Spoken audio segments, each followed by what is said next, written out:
The cabin doors flew open with a harsh mechanical hiss. Not flight attendants. Not ground crew. Federal agents. They moved with practiced precision, dark suits and stern faces, flooding the narrow aisle of Flight 2187. Passengers froze mid-movement, some half standing to retrieve luggage, others still buckled in their seats, phones already recording the chaos. "Everyone remain seated," commanded the lead agent, voice cutting through the panicked murmurs. Nia Lawson sat perfectly still in seat 3A, her fingers gripping the leather armrests so tightly her knuckles had gone pale. Just 3 hours ago, she'd been smiling for her Instagram followers, posting her first ever first-class ticket with the caption, "Dreams taking flight." Now federal agents were scanning faces, row by row, moving toward her with unmistakable purpose. The businessman beside her, the same one who'd whispered she should "stay in coach where you belong," suddenly couldn't look at her. His eyes darted between his lap and the emergency exit, sweat beading along his hairline. Across the aisle, passengers whispered theories. Must be drugs. Maybe terrorism. I heard someone threaten the pilot.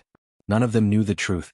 None of them had seen what happened 90 minutes earlier when Marcus Graves, the quiet, imposing man from row 5, had approached the flight crew with credentials that made their faces drain of color. 90 minutes earlier. "I don't understand the problem," the head flight attendant said, arms crossed defensively. "We ran out of the meal she wanted. It happens on flights."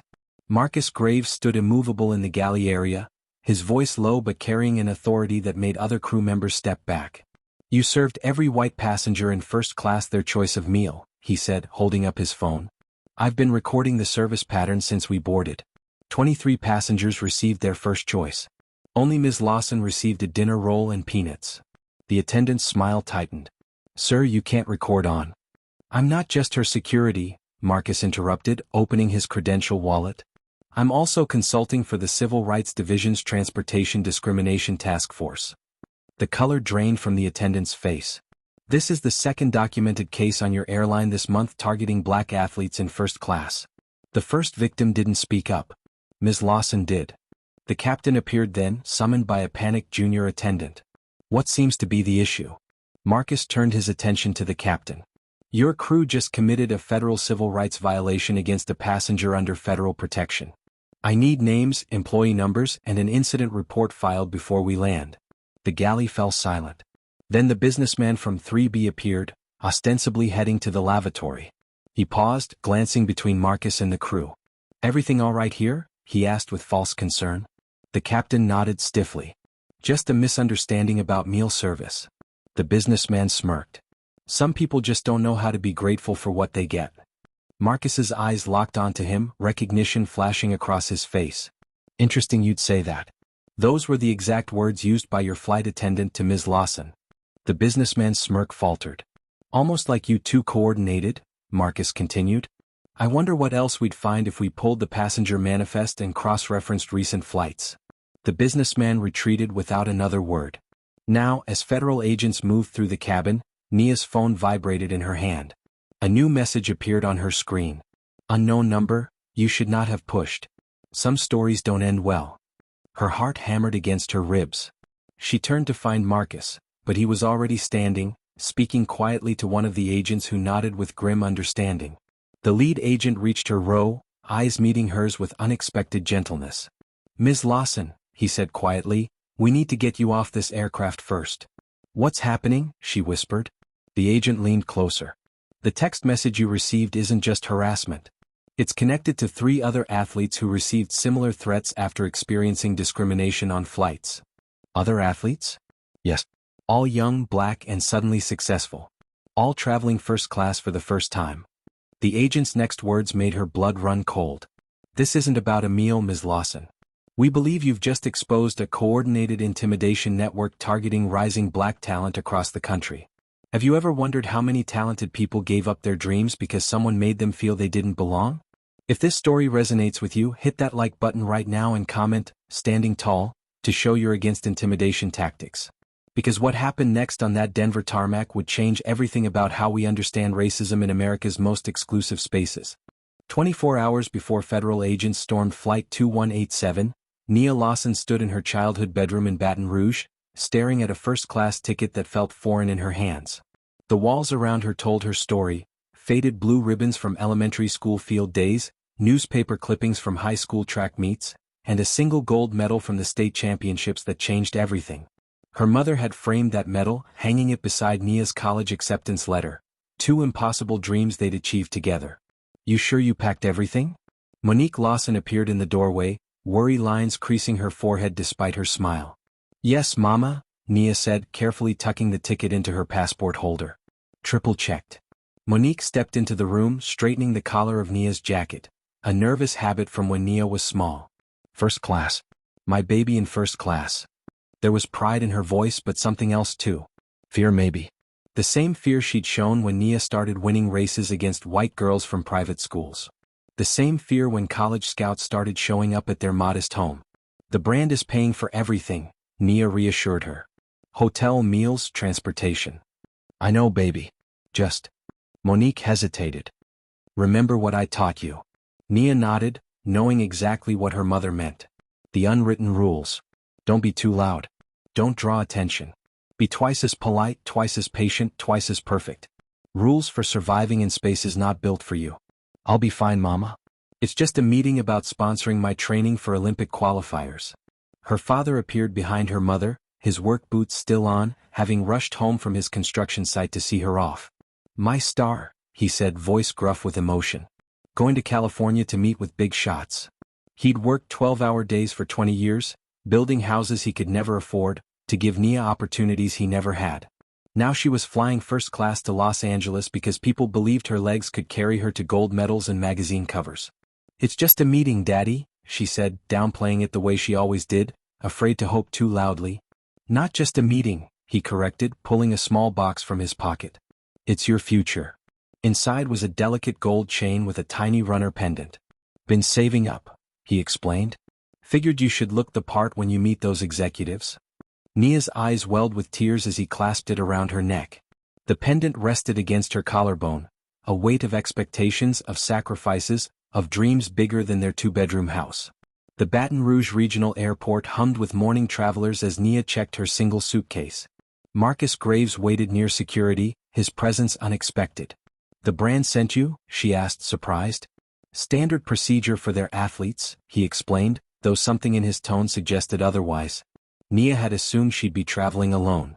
The sportswear company Velocity Athletics had only signed her 2 months ago after she broke the collegiate record in the 400-meter dash.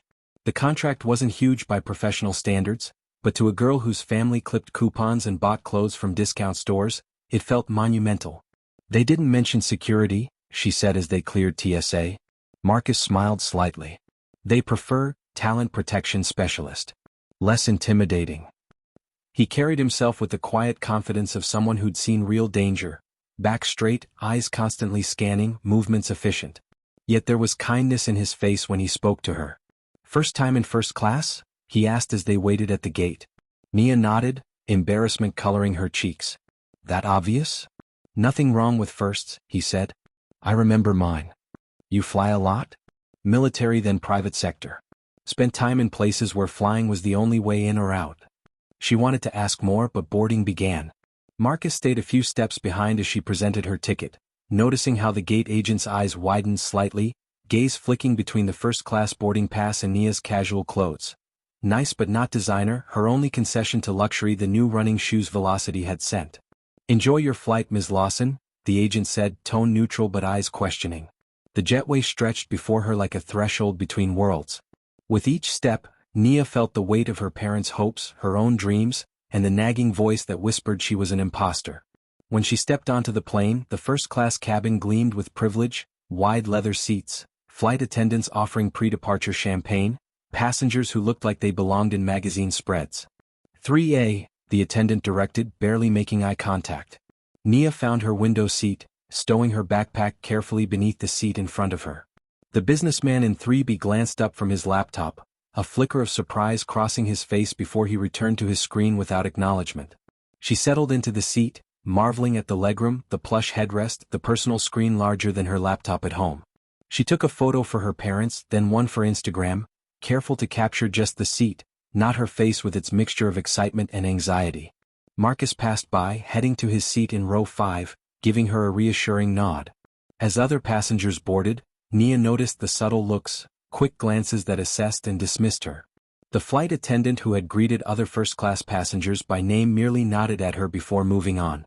A woman in designer clothes took the aisle seat across from her, arranging an expensive handbag and cashmere wrap before settling in. She caught Nia's eye briefly, then looked away with what seemed like disapproval. Nia turned to the window, watching ground crew load luggage, trying to ignore the knot forming in her stomach. She'd felt this before, at elite track meets, at her predominantly white university, in upscale stores where security followed her between aisles. The silent question, "Do you belong here?" Her phone buzzed with a text from her mother, "Proud of you, baby. Remember who you are." Nia touched the runner pendant at her throat, drawing strength from it. She was here because she'd earned it, because her legs could carry her faster than almost anyone in the country, because a major brand believed she could be the face of their next campaign, because her parents had sacrificed everything to get her this far. The captain's voice crackled over the intercom, welcoming everyone aboard Flight 2187 to Los Angeles. As the plane pushed back from the gate, Nia closed her eyes, trying to quiet the voice inside that said she didn't belong. She didn't notice the businessman beside her texting someone. They put one in 3A. First class getting interesting today. If you're watching this and you've ever felt like an outsider in a space where others seem to belong naturally, drop a first time in the comments. We all start somewhere and your story matters. Keep watching to see how quickly Nia's dream trip turns into a nightmare that exposes something much bigger than one airline. The seatbelt sign dinged off at 30,000 feet, and first-class passengers immediately reclined their seats, opened laptops or requested drinks. Nia sat perfectly still, observing the unwritten choreography of privilege around her. The flight attendant, whose name tag read Valerie, moved through the cabin with practiced efficiency, taking drink orders. "Sparkling water with lime," requested the woman across the aisle. "Bourbon neat," said the businessman in 3B. When Valerie reached Nia, her smile tightened almost imperceptibly. "And for you?" "Water please," Nia said, matching the polite tone of other passengers. Valerie nodded and moved on without the certainly, or right away, she'd offered others. The businessman beside her, mid-50s, expensive watch, wedding ring, finally acknowledged her presence with a sidelong glance. "First time in first class?" he asked, voice carrying just enough condescension to make the question feel like an accusation. "Yes," Nia answered simply, unwilling to explain or apologize. He responded as if confirming a suspicion. "Special occasion?" "Business trip." His eyebrows rose slightly. "What business are you in?" The question hung between them, the implication clear. What business could possibly justify her presence in seat 3A? "I'm an athlete," she said, the words coming out more defensively than intended. "Interesting," he replied, though his tone suggested otherwise. He returned to his laptop, dismissing her. Nia turned to the window, remembering similar conversations throughout her life. In 10th grade, when she'd qualified for an elite track camp, "You must be naturally athletic." In college, after winning a prestigious academic scholarship, "Those diversity initiatives really open doors, don't they?" Always the same subtext. You're here because of what you are, not who you are or what you've accomplished. Drinks arrived. The businessman received his bourbon with a warm, "Here you are, Mr. Westbrook." The woman across the aisle got her sparkling water with a, "Just as you like it, Ms. Harrington." Nia's water came without comment, placed on her tray table with barely a glance. She took a sip, thinking of her coach's advice before big races: channel it. Use it. Let them underestimate you. 20 minutes later, Valerie and another attendant began preparing for meal service. Nia watched them whisper and glance in her direction, their expressions unreadable. The knot in her stomach tightened. Her mind flashed back to her first major track meet outside Louisiana. She'd been 14, competing against girls from private schools across the South. In the locker room, a coach from Mississippi had looked her up and down, then said to her athletes, "Remember, girls, technique beats raw talent. Some people just don't have the discipline." Nia had won every race that day. The memory strengthened her as Valerie approached with a notepad. "We're serving lunch shortly. The options are braised short ribs with garlic mashed potatoes or grilled salmon with quinoa. May I have the short ribs, please?" Nia requested. Valerie made a note without confirming, then turned to Mr. Westbrook with a warmer tone. "And for you, sir?" "The salmon sounds perfect," he replied. Valerie smiled. "Excellent choice." As she moved away, Nia noticed her stop to chat with another attendant, both glancing back at row 3. Something passed between them, a look, an understanding. Behind her, Marcus observed everything, his expression neutral but eyes missing nothing. The businessman, Westbrook, closed his laptop and turned slightly toward Nia. So what sport? Track and field, she answered. 400 meters. Ah, he nodded as if this explained everything. Natural speed. There it was again. Natural. As if her 5 a.m. training sessions, strict diet, and years of sacrifice were irrelevant.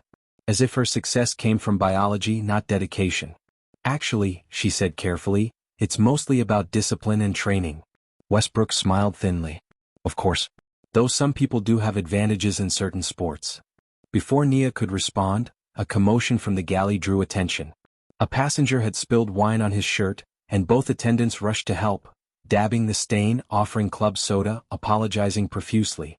Now that's service, Westbrook commented, watching the scene. Nia nodded politely, though she wondered if she would receive the same attention in a similar situation. The meal service began. Valerie and her colleague wheeled the cart forward, serving from the front of first class. Nia watched as passengers received their choices on white porcelain plates, each presentation accompanied by a smile and often a personalized comment. Miss Harrington, your salmon. I remembered you prefer extra lemon. Mr. Chen, your short ribs. The chef prepared them medium, just as you like. Row by row the cart approached. Nia noticed something odd. After serving row 2, Valerie checked her notepad, frowned, and whispered to her colleague. They both glanced toward the galley, then continued. When they reached row 3, Valerie served Westbrook first. Your salmon, sir. Can I offer you more bourbon with your meal? Please, he replied, arranging his napkin. Then Valerie turned to Nia, her expression shifting subtly. I'm sorry, we've run out of short ribs. Nia blinked in confusion. But I ordered early, right after you announced the options. Yes, well, Valerie's voice cooled, these things happen. Would you like the salmon instead? Yes, please, Nia said, trying to keep her voice even. Valerie glanced at her notepad again. I'm afraid we're out of that as well. The cabin seemed to quiet, though perhaps only in Nia's mind. She was acutely aware of Westbrook beside her, pretending not to listen while cutting into his perfectly prepared salmon. So, there's no meal for me? Nia asked, disbelief coloring her voice. Valerie placed a small tray on Nia's table, a dinner roll, a pat of butter, and a packet of peanuts. This is what we have available. We do apologize for the inconvenience. The humiliation burned hot in Nia's chest.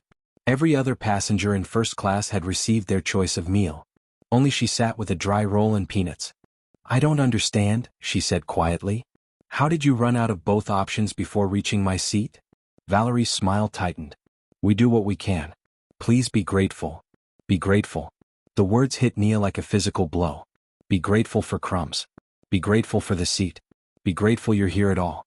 As Valerie moved to row 4, Nia heard her lean toward Westbrook and whisper, some people obviously don't belong up here. The words weren't meant for Nia's ears, but they carried in the quiet cabin. Several passengers looked up, some with discomfort, others with indifference. No one spoke. Nia sat frozen, the dinner roll untouched before her. All her life she'd been taught to stay calm, to not make scenes, to be the bigger person. But sitting there, hungry, humiliated, and treated like an intruder in a space she'd earned the right to occupy, something shifted inside her. A hand touched her shoulder gently. Marcus had moved forward, his presence suddenly commanding attention. Are they giving you trouble? He asked, voice low but carrying. Nia hesitated, years of conditioning telling her to minimize, to say it was nothing, to handle it quietly. But the dinner roll sat before her like evidence, and Westbrook's smirk from the corner of her eye pushed her past her breaking point. Yeah, she admitted, voice cracking slightly. They are. Marcus's eyes hardened as he gave her the faintest nod. I've got this. Have you ever witnessed someone being treated differently but stayed silent? Or maybe you were that person receiving unfair treatment. Drop a broken heart in the comments if you've experienced this kind of subtle discrimination that others often pretend not to see. Because what happens next shows exactly why speaking up matters, even when it's terrifying. Marcus Graves moved with the quiet confidence of someone who'd navigated hostile territories before. As he approached the galley where Valerie and the other flight attendant were preparing dessert trays, several passengers watched with curious eyes. Nia sat motionless, the dinner roll still untouched, her throat tight with humiliation. Beside her, Westbrook continued eating his salmon, a satisfied smirk playing at the corners of his mouth. Excuse me, Marcus said, his voice measured but firm as he addressed Valerie. I'd like to understand why Ms. Lawson in 3A was told both meal options were unavailable when I can clearly see passengers in rows behind her receiving those same meals. Valerie's professional smile faltered. Sir, please return to your seat. We're in the middle of service. I understand that, Marcus replied. And part of that service should include providing Ms. Lawson with the same meal options offered to other first-class passengers. The second flight attendant, younger, name tag reading Tiffany, glanced nervously between Valerie and Marcus. Maybe we could check if there's. There isn't, Valerie cut her off sharply. As I explained to the passenger, we ran out. Marcus's expression remained neutral, but his posture shifted subtly, feet planted more firmly, shoulders squared. That's interesting because I've been observing the meal service pattern. You served rows 1 and 2 their choices of meals. You served Mr. Westbrook in 3B his salmon. Then you told Ms. Lawson both options were unavailable. Yet passengers in rows 4 through 8 are currently enjoying those supposedly unavailable meals. Valerie's face flushed. Sir, I don't appreciate your tone or implications. I'm not implying anything, Marcus said. I'm stating facts. By now, several passengers had turned in their seats, the drama more entertaining than the in-flight movies on their screens. Nia wished she could disappear, even as a part of her felt vindicated by Marcus's intervention. Perhaps there was a misunderstanding with the meal count, Tiffany offered, clearly uncomfortable. There's no misunderstanding, Marcus replied, reaching into his jacket pocket and producing a sleek leather credential wallet. He opened it discreetly, showing only Valerie and Tiffany its contents. I'm not just Ms. Lawson's security. I'm also consulting for the Civil Rights Division's Transportation Discrimination Task Force. The color drained from Valerie's face. This is the second documented case on your airline this month targeting black athletes in first class, Marcus continued, his voice low but carrying in the now silent cabin. The first victim didn't speak up. Ms. Lawson did. Tiffany's eyes widened. Valerie, I didn't know. Return to your duties, Valerie snapped at her before turning back to Marcus with a strained smile. There's clearly been a misunderstanding. I'll speak with the captain about this confusion. Please do, Marcus said. And while you're at it, I'll need your full name and employee number for the incident report. Valerie's smile vanished completely. That won't be necessary. I'm sure we can resolve this without. It is necessary, Marcus interrupted. Federal aviation regulations require documentation of all civil rights complaints. Unless you'd prefer I file this directly with the DOJ upon landing? The intercom crackled suddenly, crew to galley immediately. Valerie hurried away, Tiffany following close behind. As they disappeared behind the curtain separating first class from the cockpit, murmurs rippled through the cabin. What's happening? Did he say, civil rights? Is she some kind of celebrity? Nia kept her eyes fixed on her lap, feeling the weight of stares from all directions. This wasn't how her first-class experience was supposed to go. This wasn't how her trip to meet with Velocity Athletics executives was supposed to start. Marcus returned to her row, leaning down to speak quietly. The captain's been informed. They'll be addressing this. Thank you, she whispered, but maybe I should have just. No, Marcus said firmly. You did exactly right. This isn't about a meal, Nia. It's about dignity. It's about the right to receive the same service as everyone else in this cabin. Westbrook cleared his throat beside them. Seems like an overreaction for a simple misunderstanding about food inventory. Marcus turned to him slowly. Interesting you'd say that, Mr. Westbrook. Those were almost the exact words Valerie used to Ms. Lawson. Almost like you two coordinated. Westbrook's expression hardened. I don't know what you're implying. I'm not implying anything, Marcus replied. Just noting patterns. Like how you texted someone when we boarded that they put 1 in 3, and first class getting interesting today. Westbrook's face paled. You were reading my. I observe, Marcus corrected. It's my job to notice details. Like how you and Valerie exchanged looks before meal service. Or how you specifically asked for Ms. Lawson's credentials while questioning her presence here. The businessman's jaw tightened. You can't prove anything. I don't need to prove it here, Marcus said calmly. The documentation speaks for itself. The curtain parted and the captain emerged, a tall man with graying temples and the authoritative presence that came with commanding aircraft. Behind him, Valerie looked visibly shaken. The captain approached row 3, his expression grave. Ms. Lawson, he said, crouching beside her seat to speak at eye level, there seems to have been a serious lapse in our service standards today. His tone was carefully diplomatic, but Nia could see the concern in his eyes, not for her dignity but for the airline's liability. I want to personally apologize for any misunderstanding regarding the meal service, he continued. We pride ourselves on treating all our premium passengers with equal respect and consideration. It wasn't a misunderstanding, Nia said, finding her voice at last. Your flight attendant deliberately withheld meal options that were available to other passengers, then told me to be grateful for a dinner roll and peanuts. The captain's expression tightened. That's a serious allegation, Ms. Lawson. It's not an allegation, Marcus interjected. It's a documented incident with multiple witnesses. He held up his phone slightly, screen glowing with a recording app, including audio evidence of the exchange. The captain's professional demeanor slipped momentarily, revealing alarm. Recording on aircraft is against federal aviation regulations permit recording for the purpose of documenting civil rights violations, Marcus countered. As a consultant for the DOJ's Transportation Task Force, I'm well versed in those regulations. Passengers throughout first class were now openly watching the confrontation, some with phones discreetly recording. The story was already spreading to coach, where curious faces peered through the dividing curtain.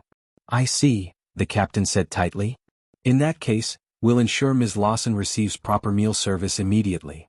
As if on cue, Tiffany appeared with a tray bearing both meal options, the short ribs and the salmon, along with a glass of champagne and an assortment of desserts. Your meal, Ms. Lawson, she said, her smile genuine but eyes apologetic. Please let me know if there's anything else you need. The overcompensation was almost as humiliating as the original slight. Nia nodded politely but made no move toward the food. Her appetite had vanished. We'll also be comping your ticket and providing additional miles for the inconvenience, the captain added. This isn't about compensation, Nia said quietly.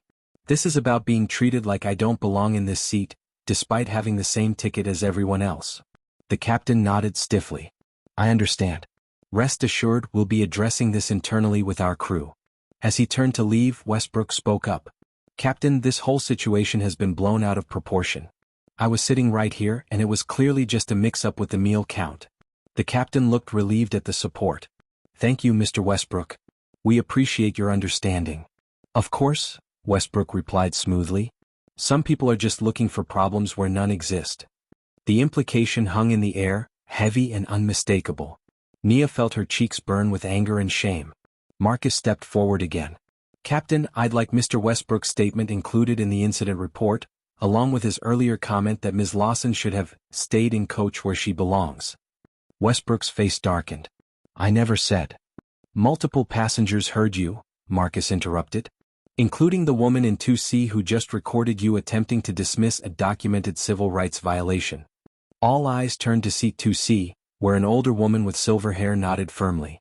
I heard everything, she confirmed, and I've been flying first class on this airline for 20 years. I've never seen anyone treated the way this young woman was treated today. The captain's professional mask cracked further. Mr. Westbrook, is this true? Westbrook's mouth opened and closed, no words emerging. Captain, Marcus said, I believe this situation requires more than just meal replacement and miles. Given the pattern of similar incidents on your airline, I'm requesting that you document this fully in your flight log and prepare for possible follow-up from federal authorities. The words federal authorities sent a visible ripple through the cabin. The captain nodded tersely before retreating to the cockpit, Valerie following close behind. As the drama subsided temporarily, Nia sat in stunned silence. The meal before her, now cold, represented something far beyond food. It was evidence of a battle she hadn't asked for but couldn't avoid. Marcus returned to his seat, giving her space to process. Around her, passengers whispered theories and opinions, some sympathetic, others skeptical. The woman from 2C caught her eye and gave her an encouraging nod. Nia's phone buzzed with a text from her mother. How's the flight, baby? How could she possibly explain what was happening? That her first experience in first class had become a civil rights incident? That federal authorities might be involved? That she was now the center of attention in the worst possible way? She typed simply, still flying. Will call when I land.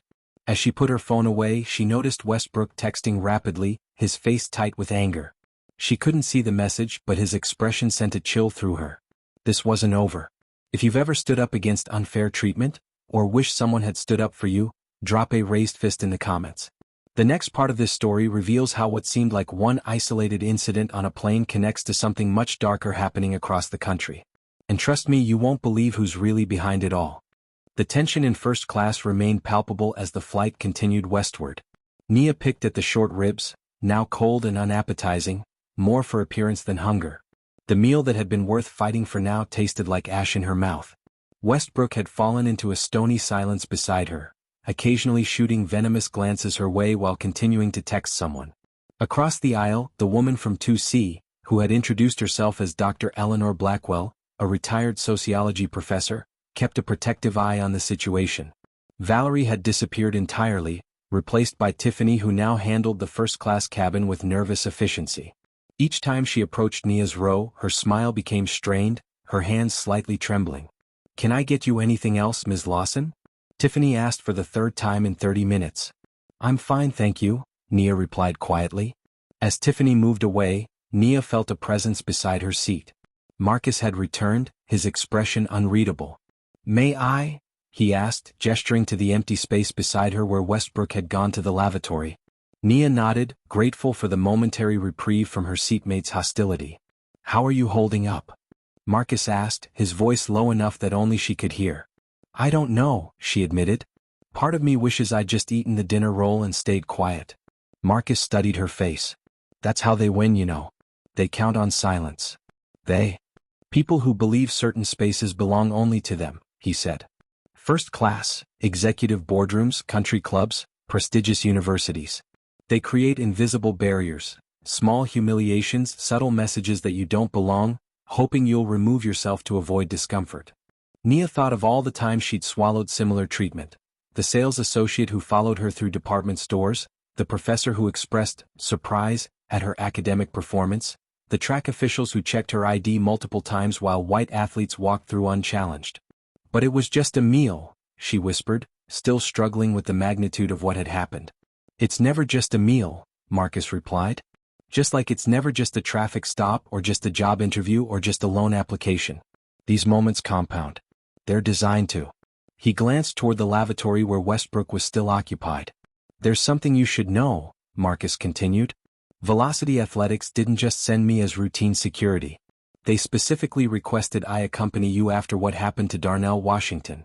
The name struck Nia like a physical blow. Darnell Washington, a rising basketball star who had mysteriously withdrawn from professional consideration 3 months ago, citing personal reasons, after a meteoric rise similar to her own. "What happened to Darnell?" she asked, her voice barely audible. 3 incidents on 3 different flights. All in first class. All involving misunderstandings about service. Each one escalating. By the 3rd flight, someone had placed a note in his seat pocket telling him to know his place, or his family would suffer. Nia's blood ran cold. "That's why he withdrew?" Marcus nodded grimly. "He never reported it. Never fought back. Just quietly stepped away from a career worth millions. His family moved out of their new home and back to their old neighborhood. He stopped giving interviews." "But why would Velocity care about?" "Because you're not the only athlete they sponsor who's experienced this," Marcus interrupted. "In the past 18 months, 6 rising black athletes with new endorsement deals have reported similar incidents on flights. All of them were flying first class for the first or second time. All were made to feel they didn't belong there." Nia's mind raced. "That can't be coincidence." "No," Marcus agreed. "It can't." The lavatory door opened and Westbrook emerged, his face hardening when he saw Marcus in his seat. Marcus stood smoothly. "We'll continue this conversation later," he said to Nia, before addressing Westbrook directly. "Mr. Westbrook, I believe you dropped something earlier." He handed Westbrook a business card. Westbrook glanced at it, his face draining of color before he snatched it and shoved it into his pocket. As Marcus returned to his seat, Nia noticed Westbrook's hands trembling slightly as he settled beside her. Whatever was on that card had rattled him deeply. The flight continued in tense silence for another 20 minutes before the captain's voice crackled over the intercom. "Ladies and gentlemen, this is your captain speaking. I've just been informed of a situation that requires our attention. As a precautionary measure, we'll be making an unscheduled landing in Denver. Please remain seated with your seatbelts fastened. Flight attendants, prepare the cabin for arrival." Murmurs of confusion rippled through the aircraft. Unscheduled landings meant delays, missed connections and inconvenience, things first-class passengers particularly despised. "What's happening?" someone asked loudly. "Is there a medical emergency?" questioned another. Tiffany moved through the cabin, her professional smile strained. "Just a precautionary measure," she repeated mechanically. "Nothing to be concerned about." But Nia knew better. She caught Marcus's eye across the cabin, and his slight nod confirmed her suspicion. This was about their confrontation. Westbrook shifted uncomfortably beside her, checking his watch repeatedly. "This is ridiculous," he muttered. "All this drama over a simple meal service issue." Nia remained silent, watching as he pulled out his phone despite the announcement to prepare for landing. He typed rapidly, his agitation growing with each passing second. The plane began its descent, the pressure change causing Nia's ears to pop. Outside the window, the sprawling expanse of Denver appeared through breaks in the clouds, the Rocky Mountains a dramatic backdrop against the city. As they descended, Tiffany approached their row again. "Ms. Lawson," she said quietly, "the captain has requested that you remain seated after we land until authorities board the aircraft." "Authorities?" Nia repeated, her heart rate accelerating. Tiffany nodded, unable to meet her eyes. "That's all I know." Westbrook overheard the exchange, his face contorting with anger. "This is absurd. You're delaying an entire flight and involving authorities over a dinner roll?" Dr. Blackwell from 2C turned in her seat. "It's not about a dinner roll, sir. It's about systematic discrimination. Perhaps you should reflect on your own role in that system." Westbrook's face flushed dark red. "Mind your own business, lady. Civil rights are everyone's business," she replied calmly. The tension in the cabin had reached a breaking point when Marcus appeared again, this time standing in the aisle beside their row. His presence seemed to fill the space, commanding attention without a word. "Mr. Westbrook," he said evenly, "I'd advise you to stop texting your associates about this situation. It could be interpreted as witness tampering." Westbrook's head snapped up. "You have no right to." "I have every right," Marcus interrupted. "Especially given your connection to the other incidents." The words hung in the air like a thunderclap. Nia looked between them, realization dawning. "He's connected to what happened to Darnell?" she asked. Marcus nodded slowly. "Mr. Westbrook here works for Pinnacle Sports Management. They represent athletes who compete directly with Velocity's rising stars. Including you, Nia." The pieces clicked into place with sickening clarity. This wasn't random discrimination. This was targeted intimidation. "That's preposterous," Westbrook sputtered, but his eyes darted nervously around the cabin. "You can't prove anything." "Actually," Marcus replied, "we can. Your text messages. Your coordination with flight attendants on multiple airlines. The pattern of incidents targeting specific athletes. It's all documented." The plane touched down with a jolt, tires screeching against the runway. As they taxied toward the gate, Westbrook's composure crumbled entirely. "Look," he said, voice lowered to a desperate whisper, "this is just business. Nothing personal. Athletes need to be mentally tough. If they can't handle a little pressure." "A little pressure?" Nia interrupted, finding her voice at last. "You tried to humiliate me. You made me feel like I didn't deserve to be here. And you did the same thing to Darnell and who knows how many others." Westbrook's expression hardened. "You people always play the victim. Sometimes a meal mix-up is just a meal mix-up. And sometimes," Marcus countered, "it's a coordinated campaign to intimidate rising talent away from competing with your clients. Which is not just unethical, Mr. Westbrook, it's illegal." The plane came to a complete stop at the gate. The seatbelt sign dinged off, but the captain's voice immediately followed.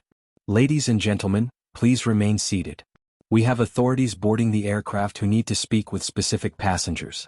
We apologize for the inconvenience and thank you for your cooperation." Passengers groaned and complained, but their frustration turned to curiosity as the cabin doors opened and 3 individuals in dark suits entered. They moved with the unmistakable authority of federal agents, scanning faces as they made their way down the aisle. The lead agent approached row 3, his gaze moving between Nia and Westbrook before settling on Marcus.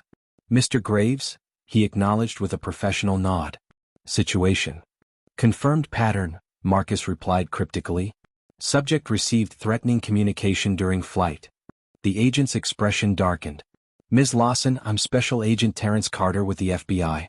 We need to speak with you regarding a matter of ongoing investigation." Westbrook attempted to stand. "This is ridiculous. I have a connecting flight too." Mr. Westbrook, Agent Carter interrupted, we'll need to speak with you as well. Your connecting flight is no longer a concern. As the words left the agent's mouth, Nia's phone vibrated in her hand. A new message appeared on her screen. Unknown number, you should not have pushed. Some stories don't end well.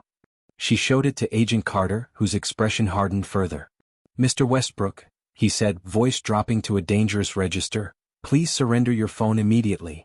I don't have to give you anything without a warrant, Westbrook protested. Agent Carter smiled thinly.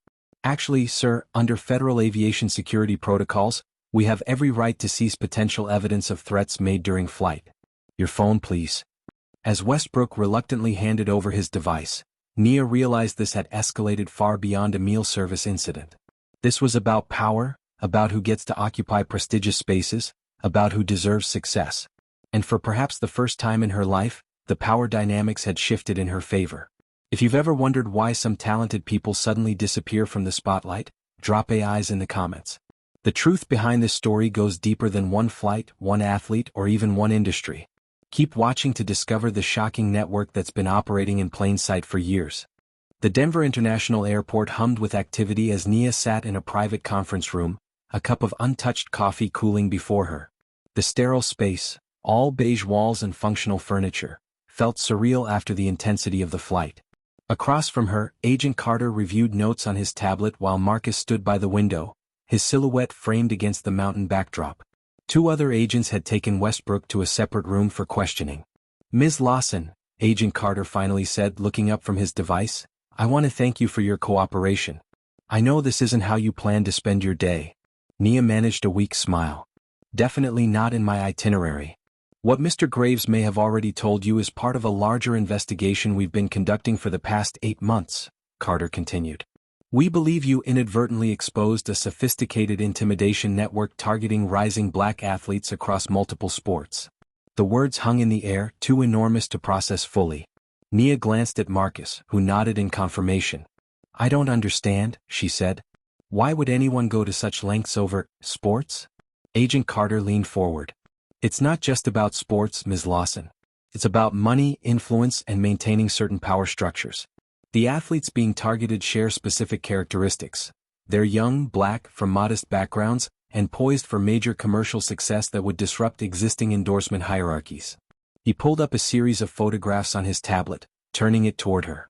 Nia recognized several faces, Darnell Washington of course, but also Zoe Richardson, a tennis prodigy who had mysteriously withdrawn from competition last year, Malik Turner, a quarterback whose promising career had stalled after a series of personal issues, and 3 others she vaguely recognized from sports news. All of these athletes experienced similar incidents, Carter explained. All in first class on various airlines. All involving service discrimination followed by escalating intimidation. But why first class specifically? Nia asked. Marcus stepped away from the window. Because it's symbolic, he said. First class represents arrival, not just physically but socially. It's a space historically reserved for certain people. When you sat in that leather seat, you weren't just occupying physical space. You were claiming your right to success, to luxury, to belonging in exclusive circles. Agent Carter nodded. And for organizations like Pinnacle Sports Management, that's threatening. They've built their business model on controlling access to endorsement deals for certain types of athletes. New talent from different backgrounds disrupts that model. So they try to break us, Nia said quietly, the realization settling like a weight. Make us feel we don't belong until we remove ourselves. Exactly, Carter confirmed. And it's been remarkably effective. Of the 6 athletes we've identified as targets, 4 have stepped back from competition or endorsement deals. They never filed complaints. Never spoke publicly about what happened. They just faded away. Nia thought of Darnell Washington, his meteoric rise, his sudden withdrawal, his family moving back to their old neighborhood. She'd assumed it was the pressure of fame or perhaps an injury. Never this. The text message you received, Carter continued, matches messages sent to 3 other athletes. Always from untraceable numbers. Always with the same theme. Know your place, don't push boundaries, some stories don't end well. Is Westbrook behind all this? Nia asked. Carter exchanged glances with Marcus. He's part of it but not the mastermind. Pinnacle Sports Management is owned by Whitfield Enterprises, a conglomerate with interests in media, sports, and entertainment. Their CEO, Theodore Whitfield, has been very vocal in private circles about maintaining traditional representation in premium endorsement deals. The name struck a chord. Theodore Whitfield, a frequent figure in business magazines, known for his old-school approach to sports management and his collection of vintage sports memorabilia from eras when athletes of color were largely excluded from professional competition. We believe Whitfield authorized a systematic campaign to intimidate rising black athletes who threatened his clients' endorsement territories, Carter explained. Westbrook was just one operative in that campaign. Nia's mind reeled with the implications. So the flight attendant, Valerie, was she part of this too? We're still determining the extent of airline staff involvement, Carter replied carefully. Some may have been recruited specifically. Others might simply have responded to subtle cues from passengers like Westbrook, social engineering to trigger existing biases. Marcus moved to sit beside Nia. This is bigger than individual bigotry, he said gently. It's systemic, calculated, and until today nearly invisible. Nia stared at the photographs on the tablet. All those talented young people whose dreams had been methodically dismantled through psychological warfare disguised as service issues and misunderstandings. What happens now? She asked. Agent Carter's expression turned grim.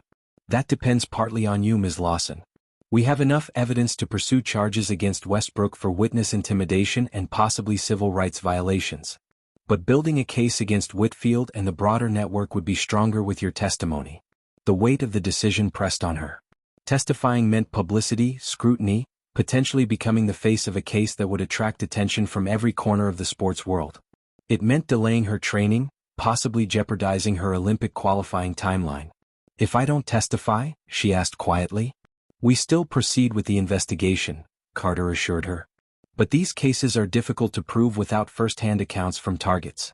The incidents are designed to seem minor in isolation. A meal service issue, a rude comment, a misunderstanding. It's the pattern that reveals the truth. Marcus leaned forward. Nia, whatever you decide, Velocity Athletics has committed to supporting you. They brought me in because they suspected something like this was happening to their athletes. They're prepared to adjust your training schedule, provide additional security, whatever you need. Nia closed her eyes briefly, thinking of her parents back in Baton Rouge, their sacrifices, their warnings, their pride in her success. She thought of Darnell Washington and the others who had retreated from their dreams. She thought of future athletes who would face the same invisible barriers if this network continued operating unchecked. I'll testify, she said finally, opening her eyes with newfound resolve. But I want something in return. Agent Carter raised an eyebrow. What's that? I want you to contact the other athletes, she said firmly. Darnell, Zoe, all of them. They deserve to know they weren't crazy, that what happened to them was real and deliberate. They deserve the chance to reclaim their stories. Carter nodded slowly. We can arrange that. A knock at the door interrupted them. Another agent entered, expression serious. Sir, we've got a situation. Whitfield's legal team is already en route. They're claiming harassment and threatening to go public with accusations that the Bureau is targeting legitimate business practices. Carter's jaw tightened. That was fast. Westbrook must have made a call before we confiscated his phone. There's more, the agent continued. We've identified 3 other Pinnacle representatives on flights today with Velocity-sponsored athletes. All in first class. The implication was clear. This wasn't just about Nia. The operation was ongoing, targeting multiple athletes simultaneously. Get me authorization for those flight manifests, Carter ordered, and contact the airlines to ensure the safety of those passengers. As the agent hurried away, Carter turned back to Nia. This just got more complicated. Whitfield is powerful, with connections throughout the industry and in Washington. He won't go down without a fight. Nia straightened in her chair, touching the runner pendant at her throat, her father's gift, a reminder of how far she'd come and how much was at stake. Neither will I, she said, her voice steady. I've been running races my whole life. I know how to push through when it gets hard. Marcus smiled slightly, the first real smile she'd seen from him. That's exactly why they targeted you, he said. And exactly why they'll fail. Agent Carter's phone buzzed. He checked it, his expression darkening further. Whitfield just issued a statement claiming this investigation is a publicity stunt orchestrated by Velocity Athletics to damage Pinnacle's reputation. He's painting you as a pawn, Ms. Lawson. Nia absorbed this, feeling a strange calm settle over her. Let him. The truth has receipts. As if on cue, her phone lit up with notifications. Messages from her parents, her coach, teammates, and Velocity executives, all asking if she was okay, all offering support. And one message from an unknown number that made her blood run cold. "You're making powerful enemies today. Some races aren't worth running." She showed it to Agent Carter, who immediately called for a tech specialist to trace the origin. But Nia already knew it wouldn't lead directly to Whitfield. He was too smart, too insulated by layers of deniability. This was going to be a marathon, not a sprint. If you've ever been told to stay in your lane when reaching for something bigger, type "no limits" in the comments. The final part of this story reveals how Nia's courage sparked a movement that changed not just sports, but how we think about belonging in all exclusive spaces. And wait until you see who steps forward to join her fight. The afternoon stretched into evening as Nia remained at Denver International Airport, the investigation expanding around her like ripples in a pond. The private conference room had transformed into an impromptu command center. Agents coming and going, phones ringing, evidence being cataloged. Through the window, she watched planes taking off and landing, each one potentially carrying another athlete being subjected to the same treatment she'd experienced. The thought made her stomach knot with anger and determination. Marcus returned with sandwiches and bottled water, setting them before her. "You should eat something," he said. "It's been hours." Nia nodded gratefully, realizing she hadn't eaten since the cold short ribs on the plane. As she unwrapped the sandwich, Agent Carter entered with a woman Nia didn't recognize, mid-40s, sharp suit, keen eyes that missed nothing. "Ms. Lawson, this is Assistant U.S. Attorney Vanessa Torres," Carter introduced. "She'll be handling the federal case if we move forward with charges." Torres extended her hand. "Thank you for your cooperation, Ms. Lawson. I understand this has been an overwhelming day for you." Nia shook her hand, noting the firm grip and direct gaze. "I'm still processing it all, to be honest." "Understandable," Torres replied, taking a seat across from her. "I've reviewed the preliminary evidence, including the recording Mr. Graves captured on the flight and the threatening text messages you received. I believe we have grounds for multiple federal charges." "Against Westbrook?" Nia asked. "Westbrook, certainly," Torres confirmed. "But potentially against others in the Pinnacle organization, including Theodore Whitfield himself." Marcus leaned against the wall, arms crossed. "Whitfield will have the best lawyers money can buy." "So will we," Torres responded with quiet confidence. "The Justice Department takes civil rights violations very seriously, especially when they involve interstate commerce and telecommunications." She opened a folder revealing printouts of text messages, flight manifests, and what appeared to be financial records. "What we're seeing goes beyond isolated incidents," she explained. "Our preliminary investigation suggests a pattern dating back at least 18 months. Pinnacle representatives like Westbrook were strategically booked on flights with rising athletes from competing management companies. Flight attendants on certain routes were potentially compromised, either through bribes or personal connections. All to make us feel we don't belong," Nia said quietly. Torres nodded. "Psychological warfare, essentially. Create enough negative experiences in elite spaces, and talented people will remove themselves from those spaces, saving Pinnacle the trouble of competing against them for endorsement deals." Agent Carter's phone buzzed. He checked it, his expression tightening. "Whitfield's legal team has arrived. They're demanding Westbrook's immediate release and threatening to file harassment charges." Torres seemed unimpressed. "They can demand whatever they want. Mr. Westbrook is being lawfully questioned in connection with threats made during interstate travel, a federal offense." As they discussed legal strategies, Nia's phone lit up with a notification. A text from her mother. "Baby, are you okay? Your flight should have landed in LA hours ago." Nia realized with a start that she hadn't updated her parents. They must be worried sick. She quickly typed, "I'm safe, but there's been a situation. Had to land in Denver. We'll call soon to explain. Love you." Before she could put her phone down, another message appeared, this one from an unknown number. "Your parents' house in Baton Rouge is lovely this time of year. The blue shutters really stand out on Oakwood Drive." Nia's blood turned to ice. Oakwood Drive, her parents' actual street. The blue shutters they'd painted just last summer. "Agent Carter," she said, her voice shaking as she held out her phone. "They know where my parents live." Carter took the phone, his expression darkening as he read the message. He immediately barked orders to another agent. "Contact the Baton Rouge field office. I want agents at the Lawson residence on Oakwood Drive immediately. Full protection detail." Torres studied the message, her professional composure momentarily cracking.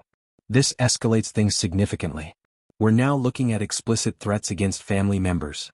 Marcus moved to Nia's side, his presence steadying. I'll contact Velocity's security team. They can have people at your parents' home within 30 minutes. Nia's hands trembled as she tried to process this new development. The confrontation on the plane had been about her seat, her meal, her right to occupy that space. But now they were targeting her family. The stakes had risen exponentially. How did they get my parents' address? She asked, voice barely above a whisper. Information isn't hard to find if you have resources, Carter explained grimly. Property records are public. Whitfield has connections to private investigation firms, data brokers. This isn't just about intimidation anymore, Torres interrupted. This is witness tampering and threatening federal witnesses. These are serious felonies. Nia's phone rang, her father's number. She looked to Carter, who nodded. Answer it, but don't mention the threat. We don't want to alarm them before our agents arrive. With trembling fingers, Nia accepted the call. Hi, Daddy. Baby girl? Her father's voice came through, concerned but not panicked. Your mama's been worried sick. What's this about Denver? Nia fought to keep her voice steady. There was an incident on the flight. Nothing dangerous, but we had to land. I'm fine, just dealing with some paperwork. What kind of incident? He pressed. It's complicated, Daddy. I promise I'll explain everything later. Are you and Mama both home? Yeah, we're just having dinner. You want me to put you on speaker? No. Nia said too quickly, then softened her tone. No, that's okay. Just, someone might be stopping by the house soon. Federal agents. Federal agents? Her father's voice rose with alarm. Nia, what's going on?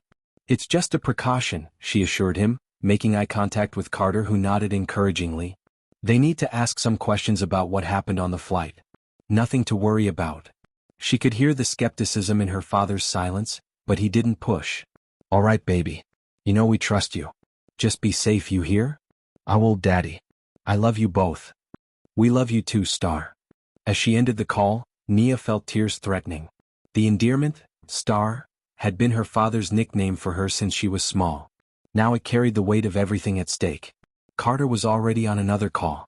Confirmation that agents are 5 minutes out from the Lawson residence, he reported after hanging up. They'll establish a protective perimeter without alarming your parents. Thank you, Nia said, relief washing through her. Torres closed her folder decisively. This changes our approach. We need to move quickly now. Ms. Lawson, we'd like to take your formal statement tonight, then transfer you to a secure location. Secure location? Nia repeated. You mean like witness protection? Not that extreme, Torres clarified. But we need to ensure your safety while we build this case. Especially given these escalating threats. Marcus stepped forward. Velocity Athletics has a private residence in Colorado Springs with full security. It's used for athlete training camps and has restricted access. Torres considered this. That could work, provided we add our own security protocols. As they discussed logistics, another agent entered with a tablet. Sir, we've got something from the tech team's analysis of Westbrook's phone. Carter took the tablet, his expression growing increasingly troubled as he scrolled through whatever was displayed. Finally he looked up, meeting Nia's eyes. Ms. Lawson, are you familiar with something called Operation Ceiling? Nia shook her head. No. What is it? Carter turned the tablet toward her.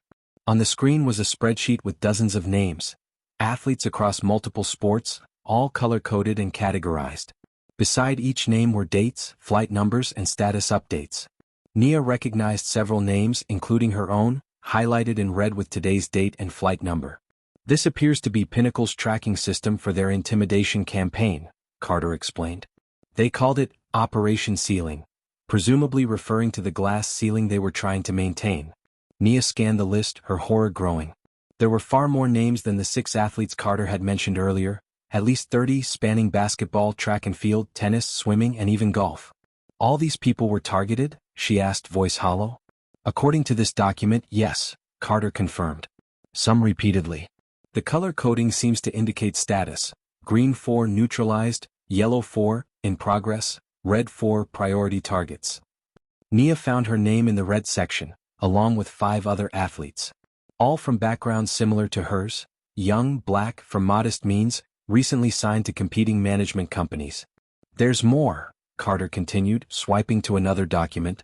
Internal communications suggesting this operation had approval from the highest levels of Pinnacle and Whitfield Enterprises, including direct involvement from Theodore Whitfield himself.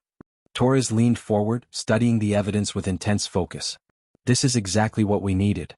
Direct evidence linking Whitfield to the conspiracy. Will it be enough? Marcus asked. Combined with the recorded incidents, the threatening texts, and testimony from Ms. Lawson and potentially other athletes? Yes, Torres said confidently. This could bring down not just individuals, but potentially the entire Pinnacle organization. The enormity of the situation settled over Nia. What had begun as a humiliating incident over an airplane meal had expanded into a case that could reshape the landscape of sports management and endorsement deals. And she was at the center of it all. Her phone buzzed again, another text from an unknown number. Ask yourself if this is really the fight you want. Champions know when to walk away. This won't end with just you. She showed it to Carter without comment. His expression hardened as he read it. They're getting desperate, he observed. These direct threats show they're losing control of the narrative. Or they're escalating because they have nothing left to lose, Marcus countered. As if in response to his words, Torres's phone rang. She answered, listened briefly, then looked up with an expression of disbelief. Whitfield just called a press conference. He's going live in 30 minutes to address what he's calling baseless accusations and federal overreach. Carter checked his watch. That would hit the evening news cycle on the East Coast. He's trying to control the story, Marcus said. Get ahead of any leaks about the investigation. Nia sat silently, processing everything. Then, with sudden clarity, she looked up. Let him. All eyes turned to her. Let him go public, she continued, a plan forming in her mind. While he's busy defending himself on camera, we can reach out to the other athletes on that list. Show them the evidence. Let them know they weren't alone. Torres and Carter exchanged glances, considering the strategy. It could work, Torres admitted. If multiple athletes came forward simultaneously, it would overwhelm Whitfield's ability to discredit them individually. A unified front, Marcus agreed. Strength in numbers. Carter nodded slowly. We'll need to move quickly. Contact as many athletes from the list as possible before Whitfield's press conference.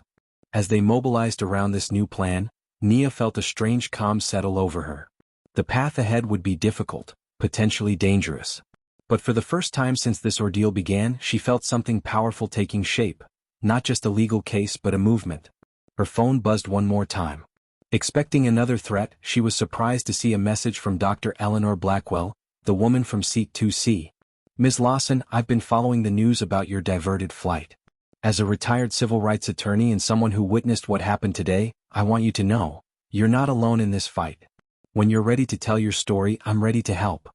Nia showed the message to the others, a small smile forming despite everything. Looks like we've got allies already, she said. The fight was just beginning. If you've ever witnessed someone trying to silence a voice that needed to be heard, type, speak up in the comments. The final part of this story shows how courage can be contagious, and how systems built on intimidation can crumble when people refuse to be silenced. You won't believe who steps forward in the end. Theodore Whitfield cut an imposing figure at the hastily arranged press conference. Tall, silver-haired, impeccably dressed in a bespoke suit that probably cost more than Nia's parents' monthly mortgage.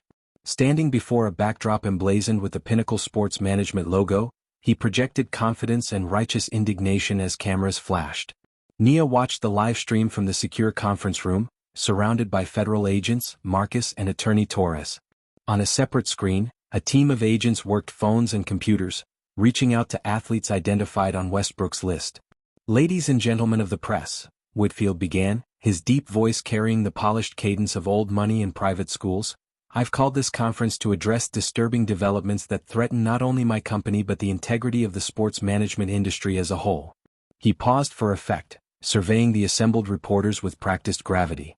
Today, federal agents detained one of Pinnacle's senior talent representatives, Brandon Westbrook, following a minor service dispute on a commercial flight.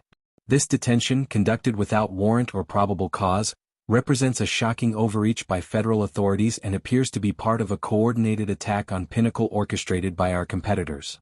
Nia scoffed at the characterization of what had happened as a minor service dispute. Carter shook his head in disgust. Classic Darvo, Torres commented. Deny, attack, reverse victim and offender. Standard playbook. On screen, Whitfield continued his performance. For 30 years, Pinnacle has represented the finest athletes across all major sports. We have championed diversity, excellence, and professionalism. These baseless accusations are not only defamatory to our organization but insulting to the athletes we represent, many of whom come from diverse backgrounds themselves. Convenient shield, Marcus muttered, using his black clients to deflect accusations of targeting black athletes. Whitfield's expression turned solemn. We believe this investigation stems from a calculated effort by rival management companies, particularly Velocity Athletics, to damage Pinnacle's reputation and poach our clients. We have evidence suggesting they have coached athletes to fabricate discrimination claims. That's a blatant lie, Nia said, anger rising.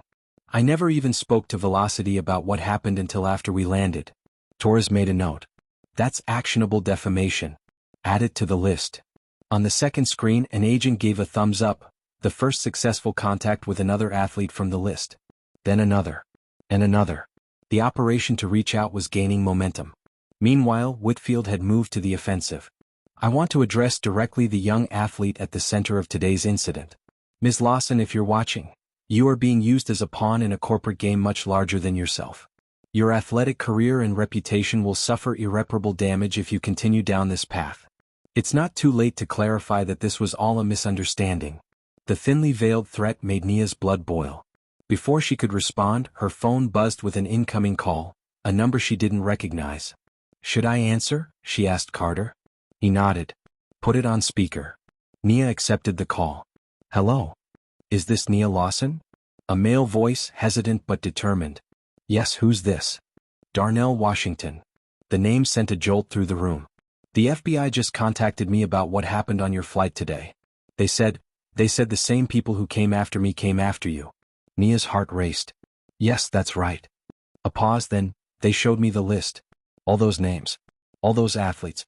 I had no idea. I thought it was just me. That I was crazy or too sensitive or... I know, Nia said softly. I felt the same way today. I walked away, Darnell continued, his voice thick with emotion. Gave up everything I'd worked for because I thought I didn't belong in those spaces. Because I was afraid for my family. No one would blame you for that, Nia assured him. But you didn't walk away, he said. You fought back. On the screen, Whitfield was taking questions from reporters, his composure starting to crack slightly under pointed inquiries about Westbrook's detention. I'm watching Whitfield's press conference right now, Darnell said. He's lying through his teeth. We know, Nia replied. We have evidence. Another pause. The FBI agent asked if I'd be willing to come forward. Tell my story. Nia held her breath, not wanting to pressure him but hoping desperately he would join the fight. I told them yes, Darnell finally said. I'm done being silent. If you're standing up, I'm standing with you.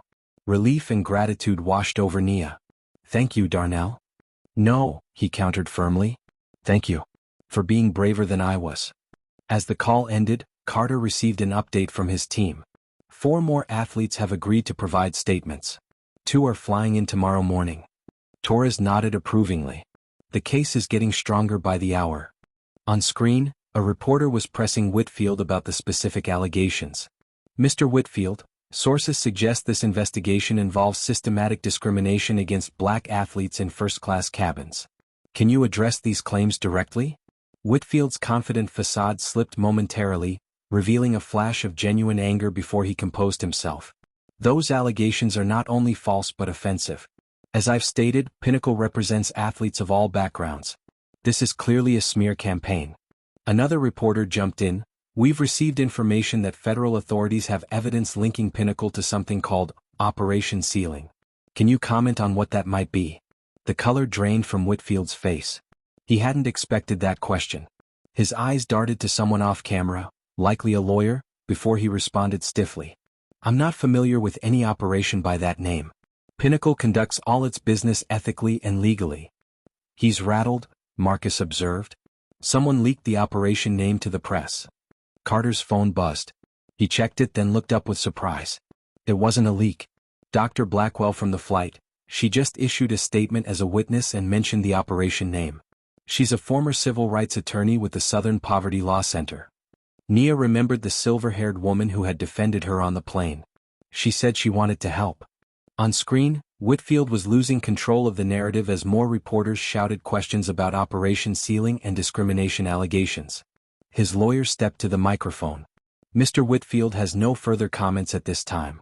Any additional questions should be directed to Pinnacle's legal department. Thank you. They attempted to end the press conference, but the damage was done. The story was breaking wide open, with Operation Ceiling trending on social media within minutes. Torres closed her laptop decisively. We need to move quickly now. Ms. Lawson, are you ready to make your formal statement? Nia nodded, a sense of purpose replacing her earlier fear. Yes. I want everything on record. As Torres prepared the necessary paperwork, Nia's phone lit up with notifications. Messages of support from teammates, coaches, even strangers who had seen the news breaking about Whitfield's press conference and the emerging allegations. Among them was a message from her mother. Federal agents are here at the house. They explained everything. Your father and I are so proud of you for standing up, baby. So proud. Tears pricked Nia's eyes as she read the words. All her life, her parents had taught her to keep her head down, to avoid confrontation, to work twice as hard for half the recognition. Not because they believed that was right, but because they feared for her safety in a world that often punished those who challenged the status quo. Now they were proud of her for doing exactly what they had warned against. Making waves, demanding equal treatment, refusing to be grateful for crumbs. As she prepared to give her statement, a commotion outside the conference room drew everyone's attention. Carter stepped out to investigate, returning moments later with a stunned expression. You're not going to believe this, he said. Valerie Mercer, the flight attendant from your flight, just turned herself in at the front desk. She's asking to make a statement. Nia's eyes widened. The same attendant who discriminated against me? Carter nodded. She says she wants to confess to her role in Operation Ceiling. Claims she was recruited by Westbrook 2 years ago to target specific passengers on first-class flights. Says there are at least a dozen other flight attendants involved across 3 major airlines. The revelation sent shockwaves through the room. This wasn't just about Pinnacle anymore. It implicated major airlines in a conspiracy to discriminate against rising black talent. This case just expanded significantly, Torres said, already making notes. We'll need to involve the Department of Transportation, possibly the FAA. As the federal response mobilized around her, Nia felt a strange sense of calm. What had begun as a humiliating incident over an airplane meal had exposed a rot at the heart of industries that controlled access to wealth, fame, and influence. Her phone buzzed one final time, a message from an unknown number. Bracing for another threat, she was surprised by what she read. This is Zoe Richardson. Darnell told me what you did. I've been silent for too long. Count me in. We'll make them remember the day they messed with the wrong athlete. Zoe Richardson, the tennis prodigy who had withdrawn from competition after similar incidents. Another voice joining the chorus. As Nia prepared to give her formal statement, she thought about the journey that had brought her here. From a modest home in Baton Rouge to a first-class seat she'd earned through talent and dedication. From a young girl told to be grateful for whatever she received to a woman demanding the dignity and respect she deserved. The path ahead would be challenging. Whitfield and Pinnacle would fight back with everything they had. There would be attempts to discredit her, to paint her as opportunistic or oversensitive. The case might drag on for months or even years. But looking around at the team assembling to fight this battle, federal agents, prosecutors, fellow athletes, witnesses like Dr. Blackwell, even Valerie Mercer turning against her former conspirators, Nia knew something powerful had been set in motion. This wasn't just about a meal on a plane anymore. This was about who gets to occupy spaces of privilege and power. About who belongs in first class, not just on airplanes but in life. And as Agent Carter prepared to take her official statement, Nia Lawson made a silent promise to herself and to all the athletes on that list. This story would end differently than Whitfield and his allies had planned. Because sometimes the most powerful act of resistance is simply refusing to leave the seat you've earned. If this story moved you, hit that subscribe button right now. Our channel brings you these powerful true stories of racism and resistance that mainstream media won't touch. Comment justice if you believe everyone deserves equal treatment in every space, from airplane cabins to boardrooms. And stay tuned for our follow-up video next week revealing what happened when Nia and the other athletes took their case to court.